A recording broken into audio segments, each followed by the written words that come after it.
ஆண்டவர் நம்ம ஒவ்வொருத்தரையும் நினைக்கிற தேவன். அல்லேலூயா. யார் உங்களை மறந்துருந்தாலும் உங்களை நினைக்கிற ஆண்டவர் ஒருத்தர் இருக்கிறார். அல்லேலூயா. அதாவது இந்த உலகத்தில் எல்லாரும் மறக்கலாம், ஆனால் ஆண்டவர் சொல்லுகிறார், இஸ்ரவேலே நீ என் தாசன், நான் உன்னை உண்டாக்கினேன், நீ என்னால் மறக்கப்படுவதில்லை. அல்லேலூயா. இன்னொரு வசனத்தை நான் வாசிக்கலாம். ஏசாயா 49 அதிகாரம் 14 முதல் 16.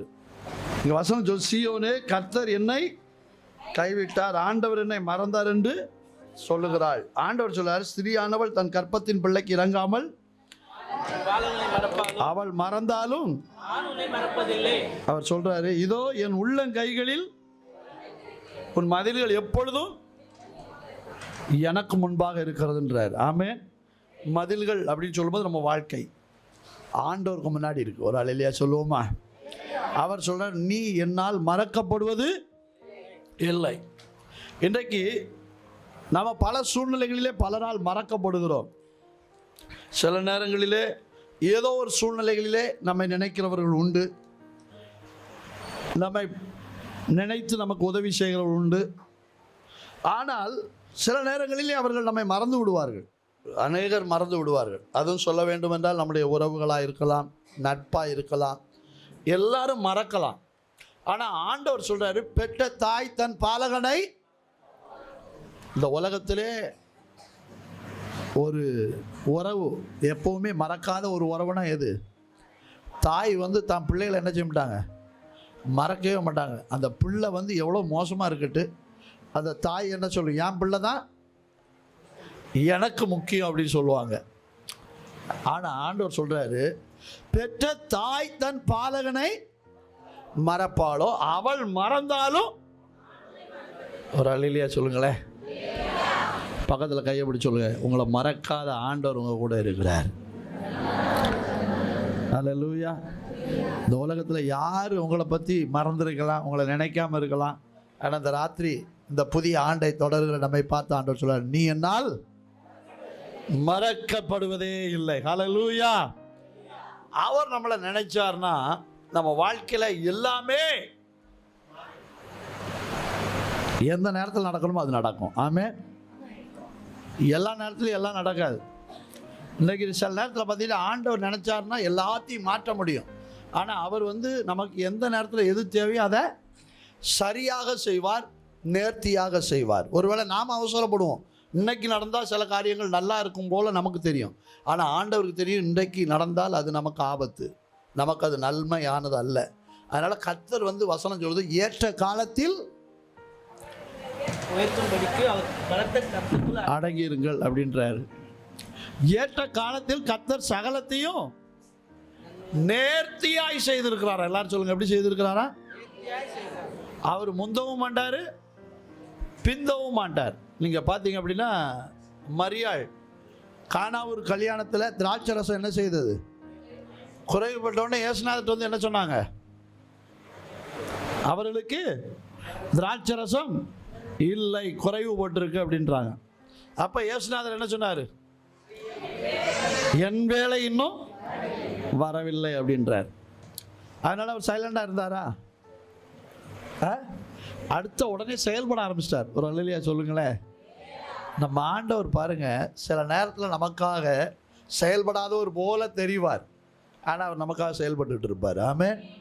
எப்பவுமே அவர் நமக்காக செயல்படுகிற ஒரு நல்ல தேவன், நம்மை நினைக்கிற ஆண்டவர். இந்த உலகத்தில் யார் உங்களை மறந்துருந்தாலும் இந்த ராத்திரியில் நீங்கள் ஞாபகத்தில் எப்போதும் வைக்க வேண்டிய ஒரு வார்த்தை, கர்த்தர் என்னை மறக்காதவர். ஹல்லேலூயா. அவர் எப்போதும் என்னை நினைவில் வைத்திருக்கிறார் என்பதை நீங்கள் மனதில் வைத்து கொள்ள வேண்டும். அதை ஆண்டவர் விரும்புகிறார், அதை கர்த்தர் எதிர்பார்க்கிறார். நீங்கள் பார்த்தீங்க அப்படின்னா ஆதியாகமம் 21 அதிகாரம் 1 16 முதல் 19 வசனங்கள் வாசிக்கலாம்.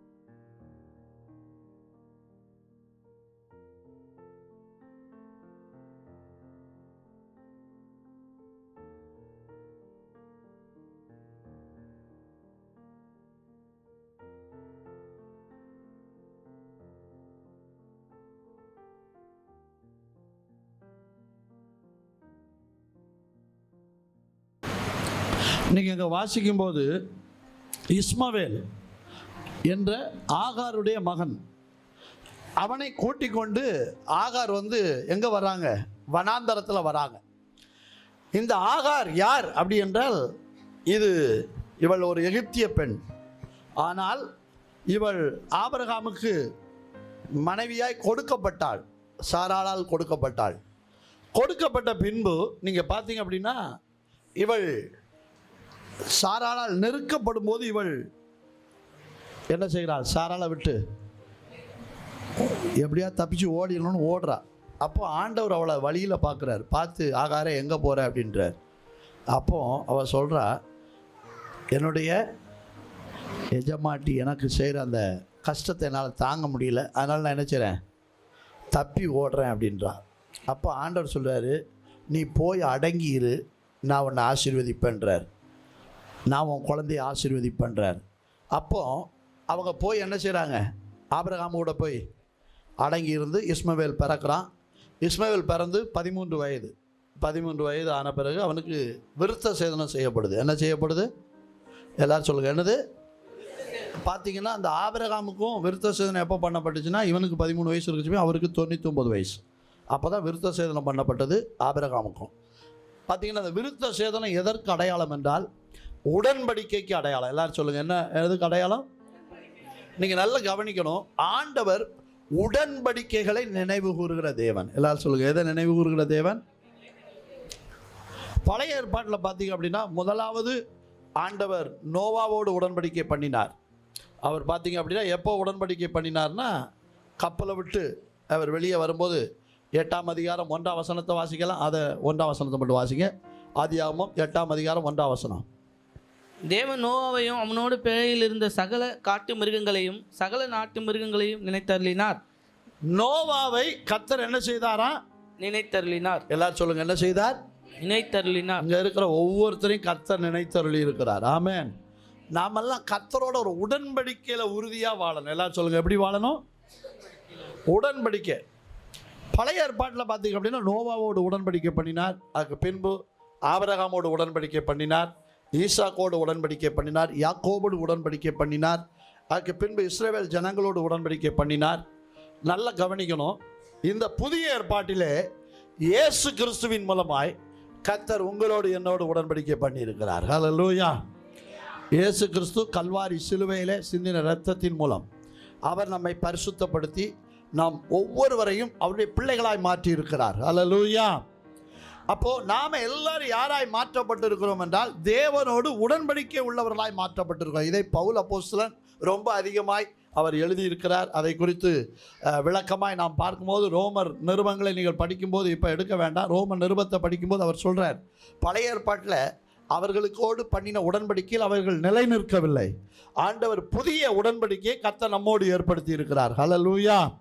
புதிய ஏற்பாட்டில் ஒரு புதிய உடன்படிக்கை. அது எதன் மூலமாக ஆண்டவர் ஏற்படுத்தி இருக்கிறார் என்றால், ஒவ்வொருவரோடு நம்ம கொலோசியர் 2ஆம் அதிகாரத்தில் நம்ம அதை பார்க்கிறோம். கொலோசியர் 2ஆம் அதிகாரம் அப்போஸ்தலன் பவுல் சொல்லும்போது இப்படி சொல்லுகிறார். கொலோசியர் 2ஆம் அதிகாரம் 13-12ஆம் வசனம் சொல்லுது, ஞான ஸ்நானத்தினாலே அவரோடு அடக்கம் பண்ணப்பட்டவர்களாக அதிலிருந்து மரித்தோரிலிருந்து எழுப்பின தேவனுடைய செயலின் மேலுள்ள விசுவாசத்தால் அவரோடு கூட எழுந்தவர்களுமாகவும் இருக்கிறார்கள். எழுந்தவர்களுமாகவும் இருக்கிறோம். அல்லேலூயா சொல்லுவோமா? நீங்கள்லாம் யார் அப்படின்னா உயிர்ப்பிக்கப்பட்டவர்கள். நீங்கள்லாம் யார்? நாமெல்லாம் யார்? உயிர்ப்பிக்கப்பட்டவர்கள். எதிலிருந்து உயிர்ப்பிக்கப்பட்டவர்கள்? பாவத்திலிருந்து, பரிசுத்த குலைச்சல் வாழ்க்கையிலிருந்து வெளியே இப்போ பரிசுத்தத்தினால நிரப்பப்பட்டு நாமெல்லாம் தேவனுக்காக வாழ, உயிர்ப்பிக்கப்பட்ட வாழ்க்கை வாழ கர்த்தர் நம்ம எல்லாரையும் அழைத்திருக்கிறார். ஆமென். இதை பற்றி ரொம்ப அதிகமாக ரோமர் நிருபத்தில் பவுல் அப்போஸ்தலன் அதிகமாக சொல்லுகிறார். அதெல்லாம் வாசிக்கும் போது நமக்கு தெரியும். நீங்கள் பார்த்தீங்கன்னா, அப்போ பாவத்திற்கு மரித்து நீதிக்கென்று பிழைப்பதற்கு நம்மை ஒப்பு கொடுப்பதான் எதற்கு நம்ம ஒப்பு கொடுக்குறோம்? ஞானஸ்நானத்துக்கு ஒப்பு கொடுக்குறோம். ஞானஸ்நானம் எதற்கு அடையாளம்னா, பாவத்துக்கு மரித்து. எத்தனை பேர் ஞானஸ்நானம் எடுத்துருக்கீங்க? கையை வச்சு காட்டுங்க பார்க்கலாம். நல்ல கையை எப்படி கையை ஆச்சு காட்டுங்க. ஞானஸ்நானம் எடுத்தவர்களுக்காய் ஸ்தோத்திரம், எடுக்காதவர்களுக்காய் ஸ்தோத்திரம். வரும் நாளில் நீங்களும் அந்த உடன்படிக்கைக்குள்ளே வரணும். ஆமென். எல்லாரும் சொல்லுங்கள், எதுக்குள்ளே வரணும்? ஏன் அப்படின்னு கேட்டிங்கன்னா, அப்போ தான் கர்த்தரால் நாம் நினைத்தருளப்படுவோம். அல்லேலூயா. இந்த இஸ்மவேல் வந்து பார்த்தீங்க அப்படின்னா அந்த ஆகாருடைய மகன். இவன் ஆபிரகாமை விட்டு துரத்தப்பட்டு இவள் வருகிறாள், கைவிடப்பட்டவளாய் வருகிறாள். ஆனால் அவன் அந்த உடன்படிக்கைக்கு உள்பட்டிருந்ததுனால அங்க வசனம் சொல்லுது, பிள்ளையின் அழுகையை கர்த்தர் கேட்டார். எல்லாரும் சொல்லுங்களேன், பிள்ளையின் அழுகையை. நீங்க நல்லா கவனிக்கணும். நீங்க ஒரு சொட்டு கண்ணீர் விட்டால் அந்த கண்ணீருக்கு பதில் உண்டு. ஆண்டவர் வந்து உங்க கண்ணீரை சும்மா விட மாட்டார். நீங்க கண்ணீர் விட்டீங்கன்னா ஆண்டவர்கிட்ட கண்ணீர் விடுங்க. தயவு செய்து எல்லா இடத்துலையும் அழாதீங்க. அல்லேலூயா. எல்லாரும் அல்லேலூயா சொல்லுங்களேன். ஏன் அப்படி சொல்கிறேன்னா, ஆண்டவர் உங்களை எல்லா இடத்துலையும் அழுது கொண்டு இருப்பதை பார்க்க விரும்புகிற தேவன் அல்ல, உங்கள் அழுகையெல்லாம் துடைக்கிற கர்த்தர். ஆமென்.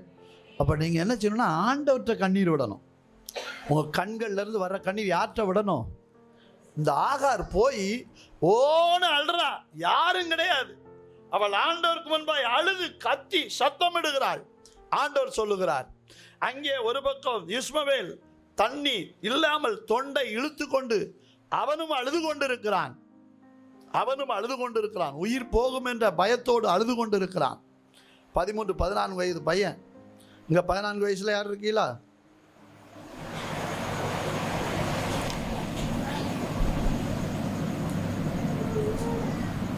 நிவாஸ் இருப்பான்னு நினைக்கிறேன். இல்லப்பா, 14 வயசு தானே? கம்முன்னு இருக்கிற. அப்போ நீங்கள் நல்லா ஒன்றை புரிந்து கொள்ள வேண்டும். நிவாஸ் பார்க்குறான், நம்மளை எப்படி தான் பாயிண்ட் பண்ணுறாரு பண்ணியிருந்தாரு அப்படின்ற மாதிரி. அல்லேலூயா. அப்போ நீங்கள் நல்லா விளைக்கிறணும். இந்த பிள்ளை வயசில் இருந்தால், இவன் தாகத்தில் இருந்தால் எவ்வளோ கஷ்டமாக இருக்கும், பசியில் இருந்தால் எவ்வளோ கஷ்டமாக இருக்கும். அப்போ அந்த வனாந்தரத்தில் அந்த பிள்ளை அவ்வளோ கஷ்டப்படுது.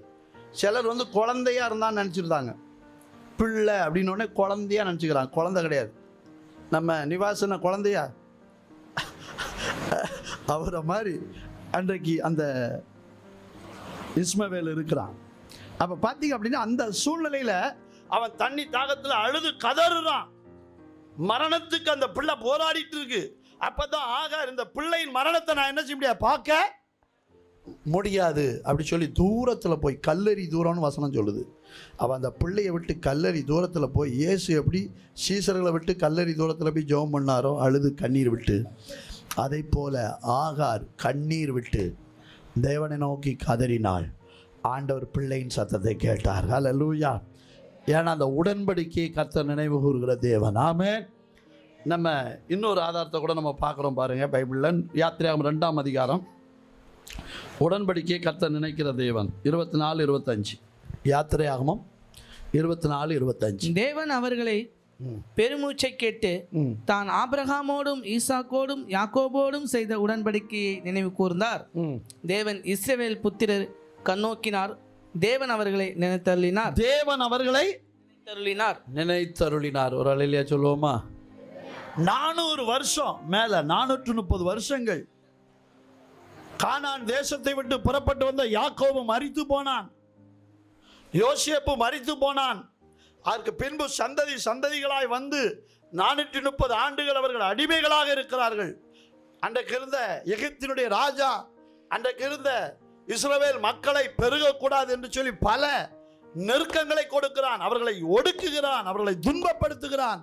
ஆனால் அவர்கள் கர்த்தரை நோக்கி அபயமிட்டு கூப்பிட்டார்களாம். அல்லேலூயா. வாக்கு தத்தம் பண்ணினவர் உண்மையுள்ளவர். வாக்கு தத்தம் பண்ணுகிறவர். நீங்கள்லாம் வாக்கு தத்தத்தை மறக்கவே கூடாது. சகோர் சொன்னார் பார்த்தீங்களா, கர்த்தர் சம்பூர்ணமாய் சாப்பிட்டு, அந்த வசனத்தை சொல்கிறது ரொம்ப சந்தோஷமாக இருக்குது. சில பிள்ளைகள் அப்படி சந்தோஷமாக அந்த வசனத்தை ஞாபகம் வைக்கிறீங்க. நீங்களும் அப்படி ஞாபகம் வைக்கணும். இந்த வருஷத்தில் என்ன நம்மோடு ஆண்டவர் பேசியிருக்கிறார்? நான் உன்னை, நீ என்னால். இப்பயே மறந்துட்டோமோ? அல்லேலூயா. நீ என்னால். நீங்க மறக்கவே கூடாது. கர்த்தர் என்ன மறக்க மாட்டேன்னு வாக்கு பண்ணி இருக்கிறார். ஆமே. அதனால கர்த்தருடைய கரத்தில் அவங்க நினைக்க ஆண்டவர்கிட்ட ஜெபம் பண்றாங்க. ஆண்டவரே, நாங்கள் அடிமைகளாக இருக்கக்கூடாது, நாங்கள் விடுதலை பெற வேண்டும் என்று ஆண்டவரிடத்தில் இஸ்ரவேல் ஜனங்கள் என்ன செய்தார்கள்? பெருமூச்சு விட்டு கூக்குரலிட்டு கூப்பிட்டார்கள். ஆண்டவர் அவர்களை விடுதலை ஆக்கினார். ஆமென். இன்றைக்கு இந்த ராத்திரி வேளையில் இந்த புது வருடத்துக்குள்ளே வந்திருக்கிற உங்கள் வாழ்க்கையில் என்ன நெருக்கத்தில் இருந்தாலும் உலகத்தில் எதையும் நோக்கி பார்த்து விடுதலைக்காக ஏங்கி ஓடிடாதீங்க. கர்த்தரிடத்தில் கண்ணீர் விடுங்க, கர்த்தரை நோக்கி கூப்பிடுங்க, கர்த்தர் உங்களை விடுதலையாக்குவார். ஆமென். கர்த்தரிடத்தில் இல்லாதது ஒன்றுமே இல்லைங்க. ஆண்டவர்கிட்ட எல்லாம் இருக்குது. அவர்கிட்ட அழுது அவர்கிட்ட கேட்கணும். ஆமென் சொல்லுங்களேன். ஆமாம், எதுனாலும் நீங்கள் அவர்கிட்ட என்ன செய்யலாம்? தைரியமாக கேட்கலாம். அவர் அப்பா, அந்த அப்பாட்ட நீங்கள் எல்லாத்தையும் என்ன செய்யலாம்? தைரியமாக. அதனால தான் பைபிள் சொன்னது, ஏற்ற சமயம் சகாயம் பெறும்படி தைரியமாக கிருபாசன தண்டையிலே சேர கடவோம். ஆண்டவர்கிட்ட நீங்கள் தைரியமாக போய் ஆண்டவர்கிட்ட கேட்கணும். ஆண்டவரே, என் வாழ்க்கையில் இந்த சூழ்நிலை இருக்குது, இப்படிப்பட்ட காரியங்களில் நான் இருக்கிறேன், அதிலிருந்து எனக்கு ஒரு விடுதலை வேணும் அப்படின்னு இஸ்ரவேல் ஜனங்க கூப்பிட்டதுனால தான் ஆண்டவர் இறங்கினார். அவர்களுக்காக 10 வாதைகளை அனுப்பினார், அவர்களை விடுதலையாக்கினார், வனாந்தரத்தில் நடத்தி கொண்டு வந்தார், அந்த ஜனத்துக்கு கானான் தேசத்தையே சொந்தமாய் கொடுத்தார். ஆமென். கர்த்தர் உங்களையும் சுதந்திரிக்க பண்ணுவார். ஆமென். கர்த்தர் உங்களுக்கு வாக்குத்தத்தம் பண்ணின எல்லாவற்றையும் சுதந்திரிக்க பண்ணுவார். அல்லேலூயா. கர்த்தருடைய பரிசுத்த நாமம் மகிமைப்படுவதாக. இரண்டாவது, நம்முடைய வாழ்க்கையில் தேவையான ஒன்று என்னன்னா, தேவ கட்டளைகளை நாம் கை கொண்டு நடக்கிறவர்களாய் மாற வேண்டும். அப்போ கர்த்தர் நம்மை நினைத்தருள்வார். அல்லேலூயா. தேவ கட்டளைகளை என்ன செய்யணும்? கை கொண்டு நடக்கிறவர்களாய் மாறணும். நம்ம ஆபிரகாமை குறித்து ஆதியாகமம் 22ஆம் அதிகாரத்தில் நீங்கள் பார்க்கும்போது, ஆதியாகமம் 22ஆம் அதிகாரம் 12ஆம் வசனத்தை வாசிங்க.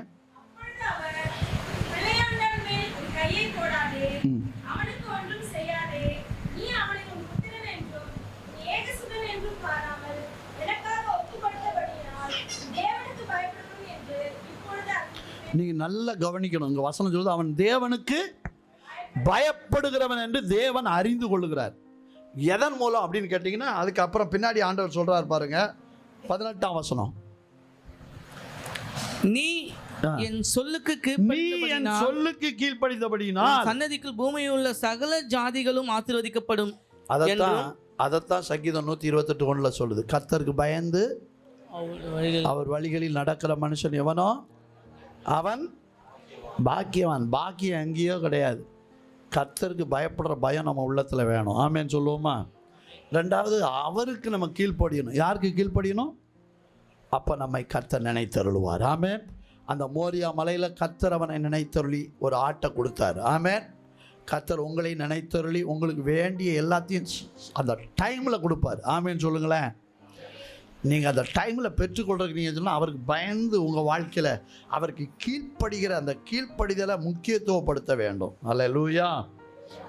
நீங்கள் பார்த்தீங்க அப்படின்னா, அதுக்கு பின்னாடி நம்ம இவரை நம்ம பார்க்குறோம், ஈசாக்கை பார்க்குறோம். ஈசாக்கு வந்து பார்த்தீங்க அப்படின்னா 26ஆம் அதிகாரம் 26ஆம் அதிகாரத்தில் அவரை பார்த்து சொல்கிறார், 3ஆம் வசனம். சீக்கிரம் நான் முடிச்சிடுறேன், டக்குன்னு வாசிங்க. நான் உன்னோடு கூட இருந்து உன்னை ஆசீர்வதிப்பேன். நான் உனக்கும் உன் சந்ததிக்கும் இந்த தேசங்கள் யாவையும் தந்து உன் தகப்பனாகிய ஆபிரகாமுக்கு நான் இட்ட ஆணையை நிறைவேற்றுவேன். அப்போ நீங்கள் நல்லா கவனிக்கணும். அங்கே ஈசாக்கு என்ன செய்கிறான்னா, கேராருக்கு அவன் தங்கி இருக்கிற அந்த இடத்த விட்டுட்டு அவன் எகிப்துக்கு போகலான்னு ஒரு எண்ணத்தோடு இருக்கிறான். பஞ்சம் அங்கே கேராரில். அப்போ அந்த கேராரை விட்டு அவன் போக நினைக்கும் போது ஆண்டவர் சொல்ல, நீ இங்கே குடியிரு, நான் உன் தகப்பனுக்கு இட்ட ஆணையை நான் நினச்சுவேன் நிறைவேற்றுவேன் அப்படின்னு சொன்னதுனால அவன் அங்கேயே என்ன செய்யலான்னா, வசனத்தில் நம்ம வாசிக்கிறோம் 9ஆம் வசனம், ஈசாக்கு அபிமேலே கேராரிலே குடியிருந்தான். 6ஆம் வசனம், ஈசாக்கு கேராரிலே குடியிருந்தான். ஏசாயா 38ஆம் அதிகாரம் 3-5ஆம் வசனத்தை வாசிக்கலாம். கர்த்தாவே, நான் உமக்கு முன்பாக உண்மையும் மன உத்தமமாய் நடந்து உமது பார்வைக்கு நலமானதை செய்தேன் என்பதை நினைத்தருளும் என்று விண்ணப்பம் பண்ணி எசேக்கியா மிகவும் அதுதான். எசேக்கியா வந்து ஆண்டவர்கிட்ட அவர் உண்மையாக கேட்குறாரு, ஆண்டவர் நான் உமக்கு உண்மையாக இருந்தேன் அப்படின்னு சொல்லி ஜெபம் பண்ணுறார். அந்த அளவுக்கு நம்ம வாழ்க்கை மாறணும். ஒரு அலையிலேயே சொல்லுங்களேன், உமக்கு நான் உண்மையாக இருந்தேன் அப்படின்னு அவர் ஜெபம் பண்ணிட்டு அடுத்தது 5ஆம் வசனத்தில் ஆண்டவர் அவர்கிட்ட பேசுகிறார் பாருங்க. நீ போய் எசேக்கியாவை நோக்கி, உன் தகப்பனாகிய தாவீதின் தேவனாய் இருக்கிற கர்த்தர் சொல்லுகிறது என்னவென்றால், உன் விண்ணப்பத்தை கேட்டேன், உன் கண்ணீரை கண்டேன், இதோ உன் நாட்களோடு 15 வருஷம் கூட்டுவேன். ஒரு அலையிலேயே சொல்லுங்களேன். யாராவது இங்கே நான் விரும்புகிறது என்னென்னா சபையில் இருக்கிறவங்க எல்லாரும் தீர்க்க ஆயுசாக இருக்கணும். அல்லேலூயா. நானே கடந்த ஆண்டே போய் சேர்ந்துருக்கணும். இன்னைக்கு உயிரோடு இருப்பது அவருடைய கிருபை தான், உங்களுடைய ஜபங்கள் தான். அல்லேலூயா. உண்மையாகவே அநேகருடைய ஜபங்கள் தான் இன்றைக்கு என்னை நிற்க வைத்திருக்குது. என்னை போல் இதே பலவீனம் உள்ளவங்க எத்தனையோ பேர் போயிட்டாங்க. ஊழியக்காரங்களும் போயிருக்காங்க, அநேக உலக மக்களும் போயிருக்கிறாங்க. ஆனால் ஒருத்தர் பார்த்திங்க அப்படின்னா, நான் ஹாஸ்பிட்டலில் போய் இருக்கிற சமயம் என் பக்கத்தில் இருந்தவர் கிரியேட்டிவ் லெவல் 5, எனக்கு கிரியேட் லெவல் 12, அவருக்கு 5 இருக்குது. அவர் பயந்துக்கிட்டு இருக்கார். டாக்டர் நீ செத்துருவேன்ட்டாராம். அவர் பயந்துக்கிட்டு இருக்கிறார். எனக்கு 12, அவர் பக்கத்தில் இருக்கிறார். அவர் பயந்துக்கிட்டு இருக்கிறார். என்ன பிரதர் அப்படின்னா, அவர் சொன்னார், எனக்கு ஐயா கிரியேட்டின் லெவல் 5 இருக்கு ஐயா அப்படின்னாரு. எனக்கு எவ்வளோ இருக்குது தெரியுமா அப்படின்னா, எனக்கு 12 இருக்கு அப்படின்னு சொல்லி சிரித்தேன். அவரு என்னையா சிரிக்கிறீங்க, ஐயோ டாக்டர் என்ன பார்த்து செத்துருவேன்ட்டார அப்படி சொல்லி ரொம்ப அதிர்ச்சியோடு சொன்னாப்புல. அப்புறம் நான் சொன்னேன், பயப்படாதையா, டாக்டர் அப்படி தான் சொல்லுவாங்க. இப்போ உள்ள டாக்டருங்கெல்லாம் ரொம்ப ஓவர் ட்ரீட்மெண்ட் கொடுக்குறவங்களாக இருக்கிறாங்க. ரொம்ப டாக்டரை நம்பிடக்கூடாது. டாக்டரை நம்பணும், ரொம்ப டாக்டரை நம்பிடக்கூடாது. கர்த்தரை அதிகமாக நம்பணும். அல்லேலூயா. அவருக்கு உண்மையாக இருங்க, அவர் உங்களை கைவிடவே மாட்டாருங்க. உண்மையாகவே இந்த எனக்கு பலவீனம் வந்த நாட்களில் எனக்கு வந்த தேவைகள் நிறைய தேவைகள். ஆனால் பார்த்திங்க அப்படின்னா, அந்த தேவைகள் எப்படி சந்திக்கப்படும் அப்படின்னு நினைக்கக்கூடிய அளவில் தான். ஏன்னா ஊழியத்தில் இருக்கிறோம், நமக்கு எந்த ஒரு சோல்ஸ் அப்படின்னு சொல்கிறதுக்கு எதிர்பார்க்கக்கூடிய அளவுக்கு ஒன்றும் கிடையாது. ஆனால் தேவைகள் அதிகம். மாதம் மருந்துக்கு மட்டுமே 10-15,000 செலவாகும். இதுக்கு மேலே நம்ம தேவைகளை பார்க்கணும், பிள்ளைகள் படிப்பை பார்க்கணும், நம்முடைய இதெல்லாம் பார்க்கணும். உண்மையாகவே எனக்கு என்ன சொல்கிறதுனே வார்த்தையே கிடையாது. ஆண்டவர் பார்த்திங்கன்னா யாரையும் எழுப்பி கொடுக்க வச்சார். எங்கள் அங்குள்ள சபையில் உள்ள பிள்ளைகளும் சரி, நீங்களும் சரி, ஒரு சிலர் கர்த்தருடைய கரத்திலிருந்து உற்சாகமாக நீங்கள் கொடுத்து அதை பெற்றுக்கொள்ள வைத்தார். உண்மையாகவே அந்த கொடுத்த அந்த கரங்களை எல்லாம் சேர்ந்ததுனால தான் இன்றைக்கு ஆண்டவர் அந்த தேவைகளெல்லாம் சந்தித்தார். அல்லேலூயா. அப்போ பார்த்திங்க அப்படின்னா, இன்றைக்கி எனக்கு ஜீவனை கொட்டி கொடுத்த கரம் அவர் கிருபை மட்டும்தான், வேறு ஒன்றும் கிடையாது. அவருக்கு நான் உண்மையாக இருக்கணும்னு எனக்கு ஒரு ஆசை. அவருக்காக உண்மையாக வாழணும். அவருக்காக உண்மையாக இருக்கிற நம்மளை கர்த்தர் கைவிடவே மாட்டார். ஆமென். எனக்கு தெரியும், ஆண்டவர் ஒரு நாட்களை சொல்லியிருக்காரு, இவ்வளோ நாட்கள் நான் உன்னோட இருப்பேன் அப்படின்னு சொல்லி. அது ஆண்டவர் நம்மோட நேரடியாக பல விதங்களில் வார்த்தைகள் மூலமாக பேசுகிறவர். அல்லேலூயா. அதான் வசனம் சொல்லுது, உன் ஆயுசு நாட்களை நான் பூரணப்படுத்துவேன். பார்த்திங்கன்னா ஏசாயா மூலமாக இந்த எசேக்கியலுக்கு வார்த்தை சொல்லப்படும் போது, எசேக்கியலுடைய நிலைமை எப்படி இருந்ததுன்னா, மரணம் தருவாய், அவர் சாகிற தருவாய். அப்போது ஏசாயா சொன்னது என்னன்னா, நீ சாவ போகிற, உன் காரியத்தெல்லாம் என்ன செய், துரிதமாக ஒழுங்குபடுத்து, சீக்கிரம் போயிடுவேன் அப்படி சொல்லிட்டு தான் போகிறார். ஆனால் எசேக்கியா இருதயம், ஆஹா நான் ஆண்டவர்கிட்ட கேட்பேன். அல்லேலூயா. ஒரு அல்லேலூயா சொல்லுங்களேன். இன்னும் நான் சொல்லுவேன், டாக்டர் சொல்கிற மாதிரி தான் ஏசாயா சொன்னார். ஆனால் பரம டாக்டர் நோக்கி அவர் கூப்பிட்டார். பரம டாக்டர் சொல்லிட்டார், உனக்கு 15 வருஷம் எக்ஸ்டெண்ட். அல்லேலூயா. ஆண்டவர் கிரேஸ் டைம் கொடுத்தார். உண்மையாகவே அந்த 15 வருஷத்தை ஆண்டவர் கூட்டி கொடுத்து அவன் சமாதானமாய் மரிக்க பண்ணினார். அல்லேலூயா. இன்றைக்கு நான் உங்களுக்கு சொல்லுகிறேன், உங்களுடைய ஆயுஷ் நாட்களை கர்த்தர் பெருக பண்ணுவார். உங்கள் சுக வாழ்வை கர்த்தர் துளிர்க்க பண்ணுவார். அவருடைய பிரசன்னத்தில் நீங்கள் உண்மையாக இருக்க கற்றுக்கொள்ளுங்க. ஆமென். உண்மையாக இருக்க ஒப்பு கொடுங்க. எசேக்கியேல் அப்படி உண்மையாக ஒப்பு கொடுத்தனால தான் அவர் ஜெபம் பண்ணார். அவர் ஜெபத்தை கேட்ட 5ஆம் வசனத்தை வாசிக்க தம்பி, 15 வருடங்களை கூட்டி கொடுத்தார். இன்றைக்கு நம்முடைய வாழ்க்கையிலும் ஆண்டவர் நம்மை ஆசீர்வதித்து நம்மை நடத்த, நம்மை நிலத்தில் நடத்த அவர் வல்லமை உள்ளவர். ஆமென். 3 காரியங்களை உங்களோடு நான் பகிர்ந்து கொண்டு இருக்கிறேன். முதலாவது, ஆண்டவர் எதை நினைத்தருளுவார்? உடன்படிக்கையை நினைத்தருளுவார். 2வது, அவருக்கு பயந்து அவருக்கு கீழ்ப்படிந்து நடக்கிறவர்களை அவர் நினைத்தருளுவார். 3வது, உத்தமமாய் நடக்கிறவர்களை நினைத்தருளுவார். சரிங்களா? நம்மளார் கண்களை மூடி நாம் ஜெபிப்போம்.